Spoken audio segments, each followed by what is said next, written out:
What's up, YouTube? Blaze here, and I'm back with another reaction video. Okay, for today's video, I'm gonna be reacting to a close friend of Reggie's called the Grim Klepper. Cleeper, I mean. I apologize to Cleeper if he ever sees this and he calls me out for butchering his name. Anyway, for today's video, I'm gonna be focusing on one of his Total Warhammer 3 videos. Breaking the Geneva Convention and Total Warhammer 3. Yeah, when it comes to Warhammer, we all know there's no such thing as the Geneva Convention. So, yeah. Also, I wanted to react to this guy for a while because, like I said before, he's a close friend of Reggie's. Although, sometimes I wonder if he questions his friendship with Reggie at times. But anyways, here we go. If you guys are ready, I know I am. Let's go. Chemical warfare, ignoring the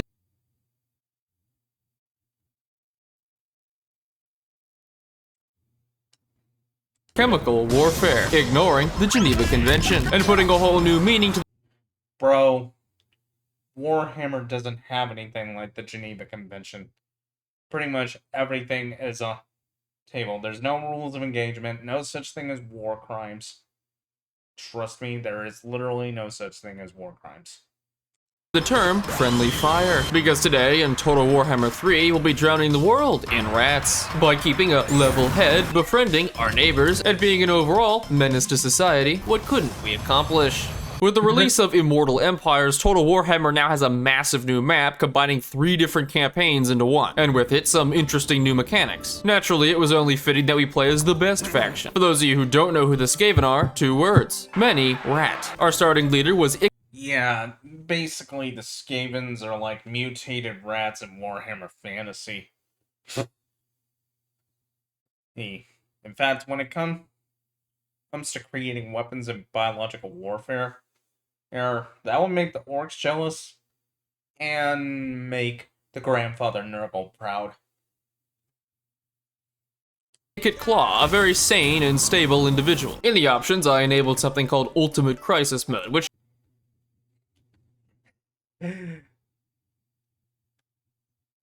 Chat, let me tell you something right now. There's no such thing as sanity in Warhammer. Sanity is for the weak. takes the endgame and tweaks some things, so I'll explain it a bit more later. Starting the game, our main settlement was Skavenblight, the breathtaking and luxurious capital of all rat kind. The map we were on was the Immortal Empires map, which is insanely large with about 278 factions, of which we were gonna break. But first, we needed to secure land, starting with the settlement. I tried Total Warhammer 3 on a couple of occasions, but if I'm gonna play it again, I would definitely need to upgrade my graphics card because I don't think the current graphics card I have now can handle it. Either that or install more RAM.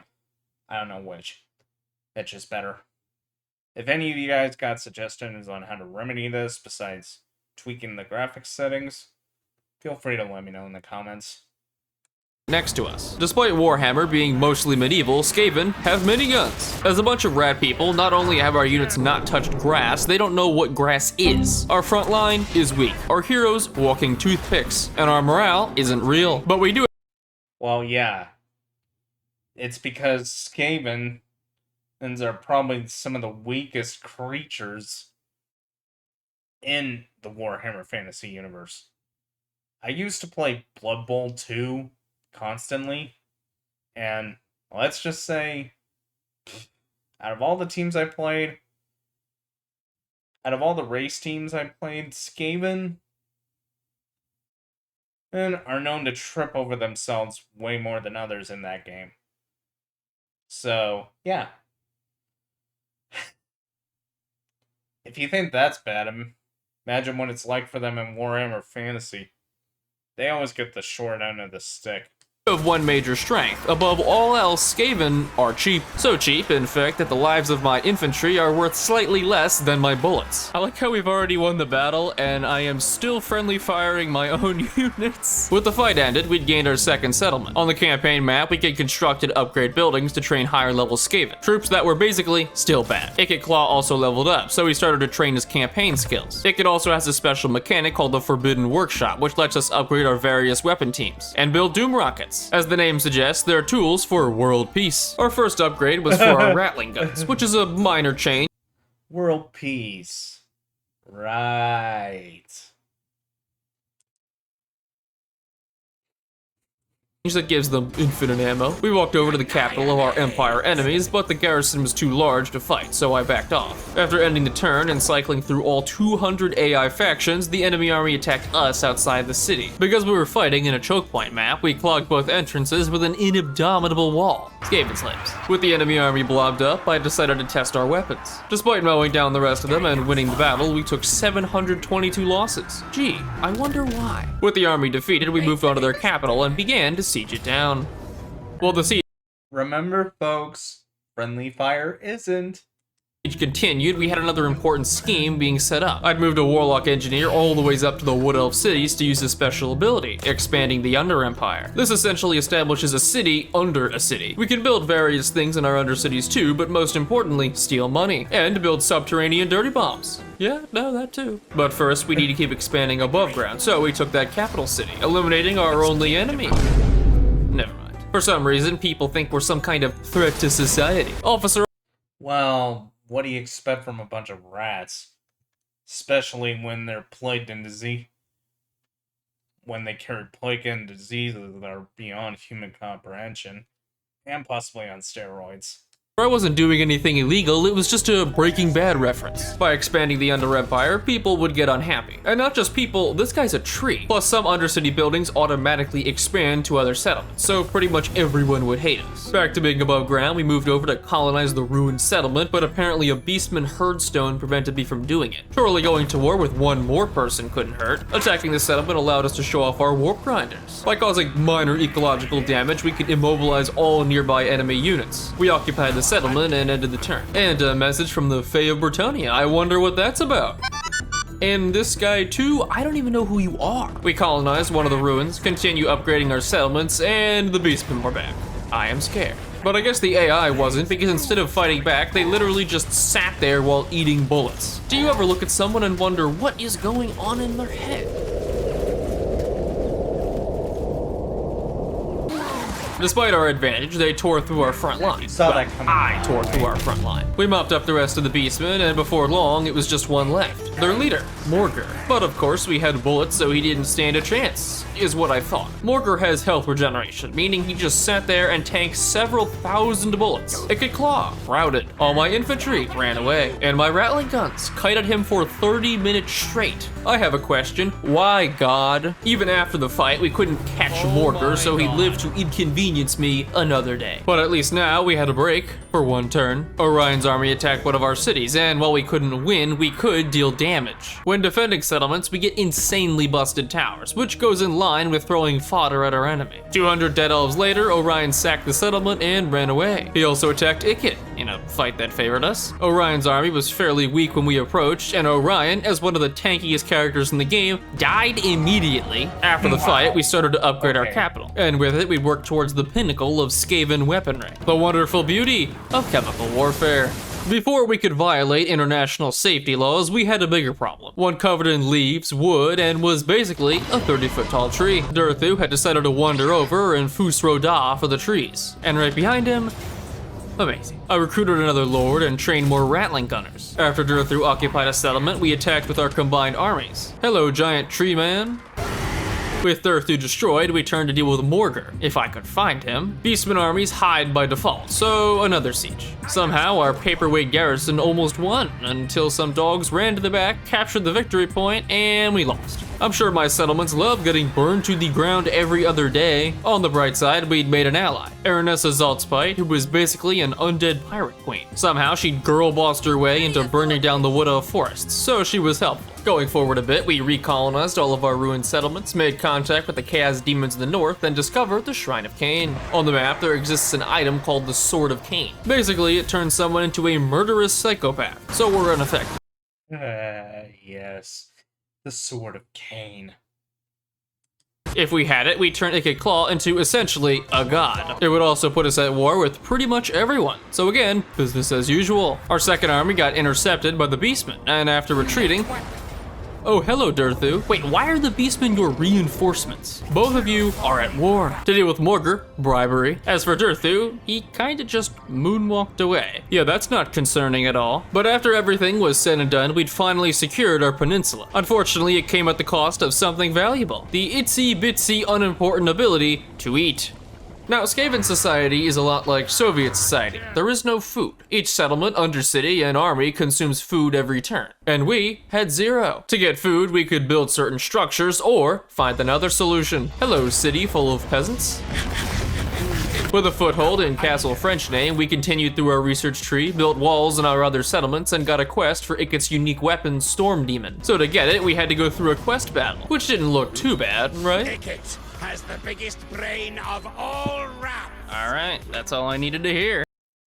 Wow. Wow, even the way the Skavens taught, they're pretty much similar to orcs.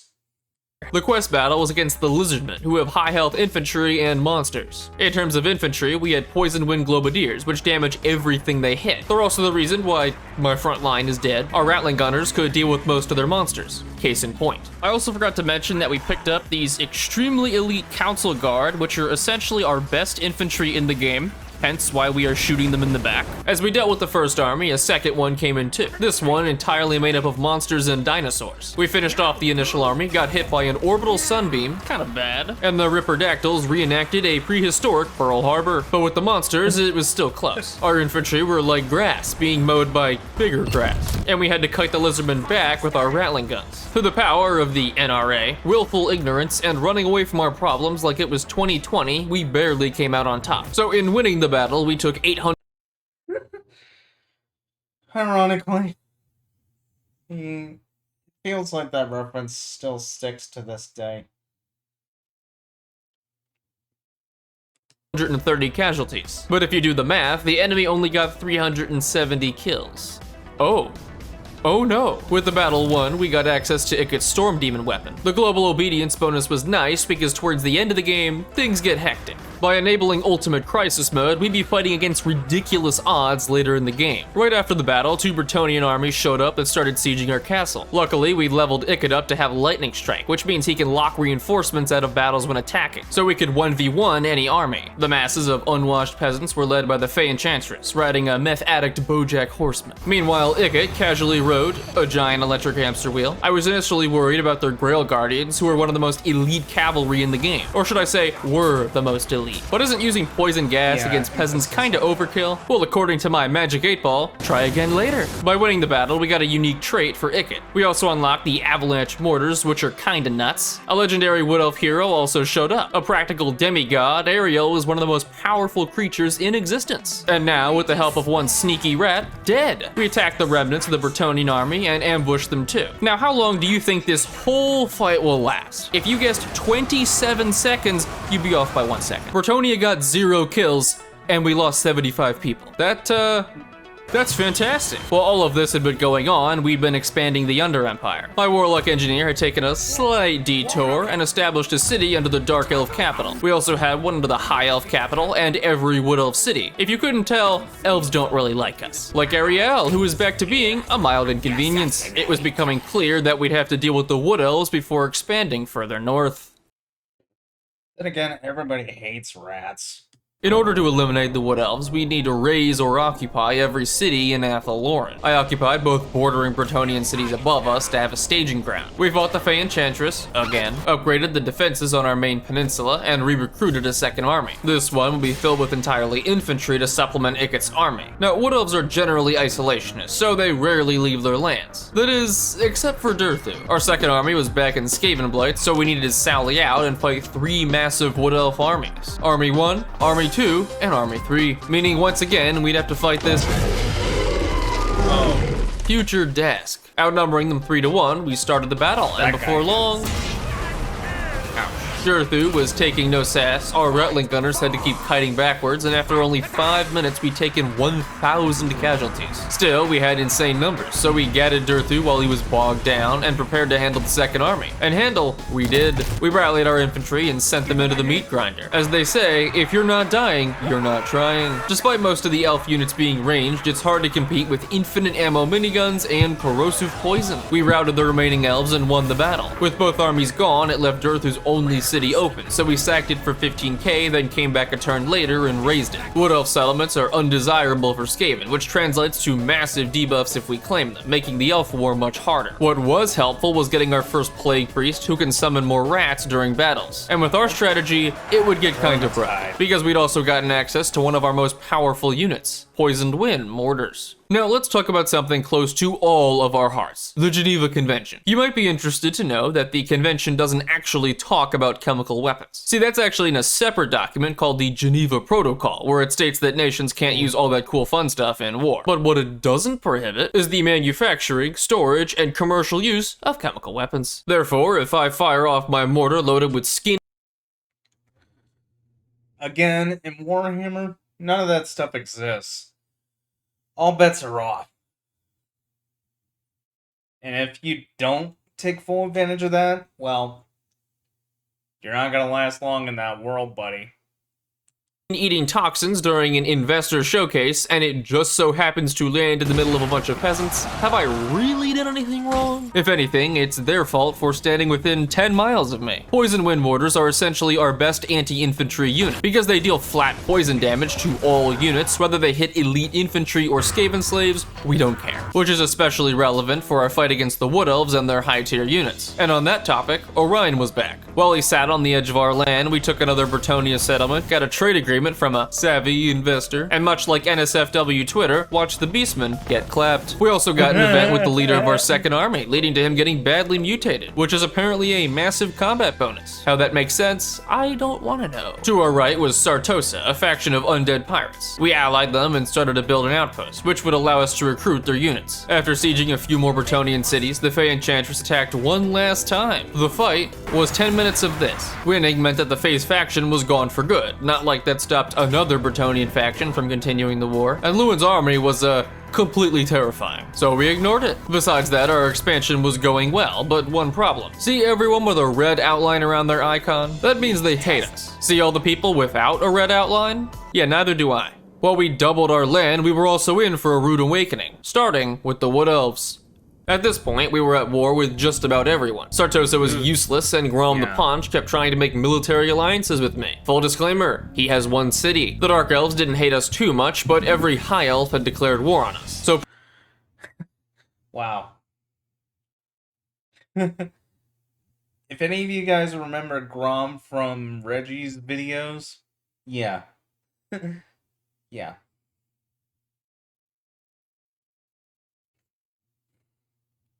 Swell guy. priority number 1, erase the Wood Elves. Orion, dead. Rebellion, dead. Ariel just chilling in some dead. We also intercepted an army and fought them in the woods. Seeing as they were outnumbered 5-1, we almost lost. I fortified our Wood Elf Under Empire, giving all units in the area Vanguard deployment. So in sieging their city, we could deploy all our units right on top of them. 5 seconds into starting the battle, and turns out mortars are pretty decent. We advanced into the city, had our reinforcements come in, and caught the AI bugging out on a barricade. You know, when you say line up against the wall, you don't actually expect them to do it. Running away didn't help either. Probably hurt, actually. And with the battle won, we'd successfully taken Orion's capital. While we were doing that, we built up our Plague Priest capacity, which would give Iket's army more clan rat summons. Sartosa also wanted us to join a war against the Tomb Kings. And as their stalwart military ally, no. Back to Athelorn, right in the center is the Oak of Ages. It's kind of like that tree in Avatar. Yeah. Oh, man. Kind of makes me wonder if the creator of Avatar looked back on this and thought it was a total failure. The worst part is the creator of Avatar, or The Last Airbender, was a part of that. He was literally a part of the production team.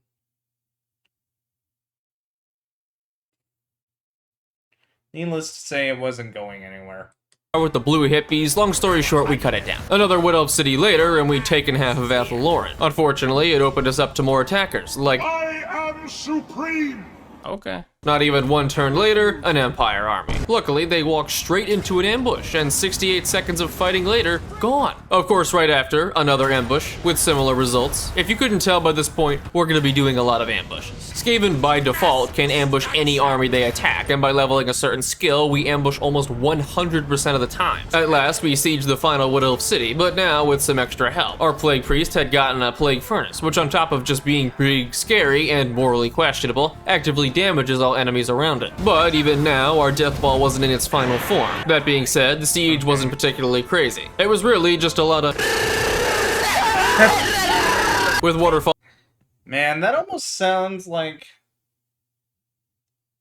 the sound Smuggalana makes whenever she hears rap and machine gun fire. I'm not even kidding. But then again, I'm not surprised that it's actually a meme.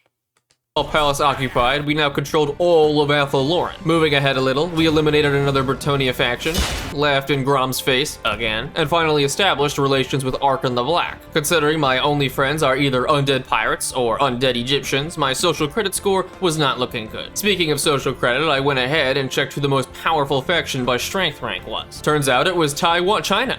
I said China. Now while our army was looking seriously Nice recovery there, Cleeper.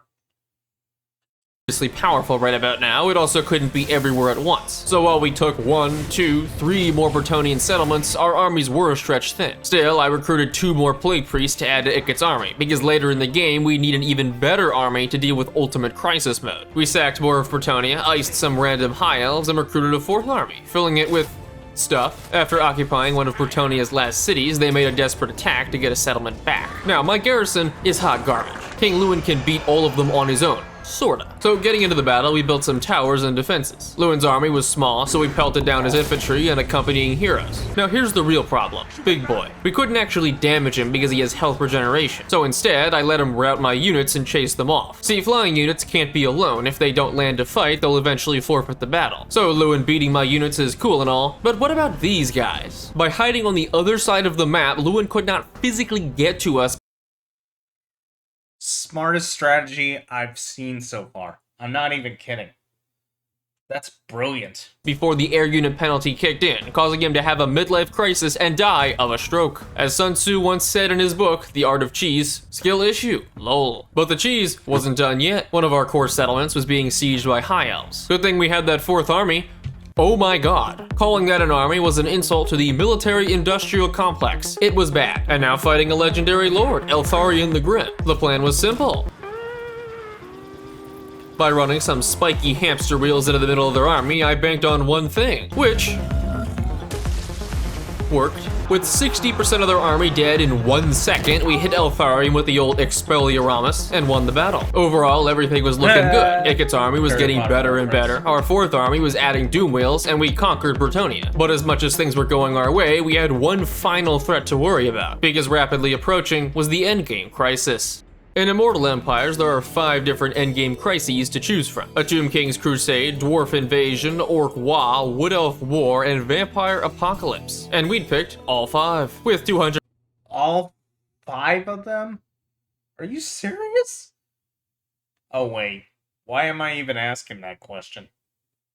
100% difficulty, and at this point we only had 10 turns to prepare. We had alliances with the vampire counts, demons of chaos, and weren't totally hated by Malekith, so good enough. In line with stalling, I reinforced our garrisons and finished this horror of an army, which was on a wild goose chase against a random high elf army. But they weren't alone, because our entire northern land was being invaded. With the endgame crisis now only 5 turns away, I decided to just demolish the buildings for money and leave the settlements. The goal was to try and defend our core provinces so we weren't stretched too thin. A little bit of preparation later, we were on our final remaining turn. Now before I show you what the ultimate crisis looks like, here's everyone we were at war with before I ended the turn. Here it is now. Vampire Counts invasion, check. Orc-Wa, yup. Dwarves and elves, just a few. Oh, and Tomb Kings. How could I forget? In a matter of 1 turn, about 200 armies appeared out of thin air all around the world. And to make matters worse, Holy crap. goodbye, Athel Lauren, I'll see you in therapy. Oh, and remember Grom? This is him now. Something I didn't realize would happen was that the crisis automatically broke every treaty we had with Grom and Vlad, and the game acted as if we had broken them, so my reliability became 0. Now, while most places were essentially immediately overrun, our core provinces were safe, but given our proximity to both Athel Lauren and Mausilian, that didn't mean much. In terms of strength rank, we dropped to 28th, but don't worry, we're only at war with 1 through 27. We retreated back into our territory, stole Grom's capital for money, and watched Athel Lauren descend into chaos. On the bright side, all this time we've been peaceful with the Empire, so as long as we didn't do something stupid. Ah, right. I forgot I built that. Luckily, I don't think they noticed. Anyways, back to defend. Oh, they noticed alright. That's practically the equivalent of dropping a nuke in a random place and hoping no one would notice. I put armies on the bridges leading to our core lands. The Doomwheel squad got caught by 2 much larger Vampire Counts armies, so we blobbed up our units and advanced with our Rattling guns. But the Vampire army was way too large. Most of their monsters are designed to kill large units, so our front and back line were quickly overwhelmed. In summary, we got clowned. That left us with 3 other armies to defend the front line, so Ikit picked up the slack. With 5 Plague Priests, we could summon non-stop clan rats to block attackers, and making friendly fire even more acceptable.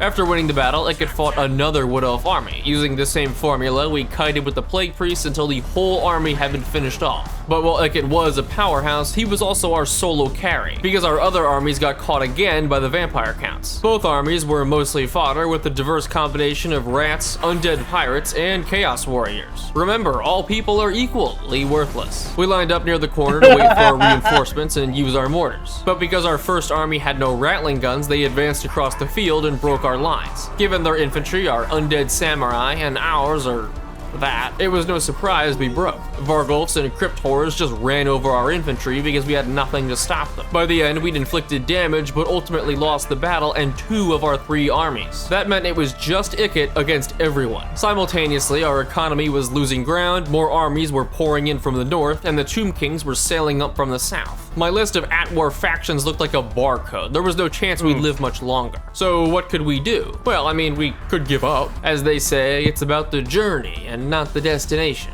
Of course, whoever said that has clearly never driven to a Chick-fil-A on a Sunday. Locked door? No, I have the key. For a short campaign victory, we need to eliminate these 3 factions. Well, it makes sense considering the people that are the highest parts of the corporation of Chick-fil-A are mainly religious based. Which we've done, ruin 30 different settlements, also done, and level up the Forbidden Workshop to rank 3. For that, we just need a level 15 Warlock Engineer, and wouldn't you know, we had a level 13, which means we just needed one more battle, one grand and courageous conflict that would solidify our win. But who would we fight? Our arch enemy Durthu, or maybe the Red Duke and Mausilian? High Elves, Dwarves, Tomb Kings, the world was our oyster. So to finish the game, I did the only thing any honorable Skaven would do. My scurvy crew tell me you come to offer things, rodent man. Sure, in a way. He declared war on the vampire pirate? That's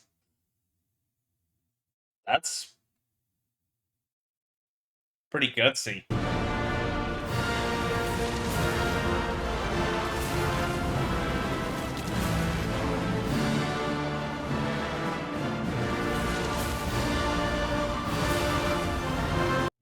Then again, I'm not surprised considering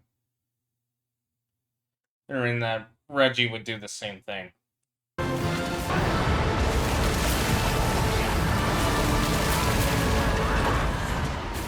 At last, by defending ourselves from Sartosa, we've achieved a short campaign victory. Now we can get started on the long campaign victory. And, no. Oh boy. Kinda makes me wonder if there's a part 2 to this. I'm a god. Well, that does it for today's video.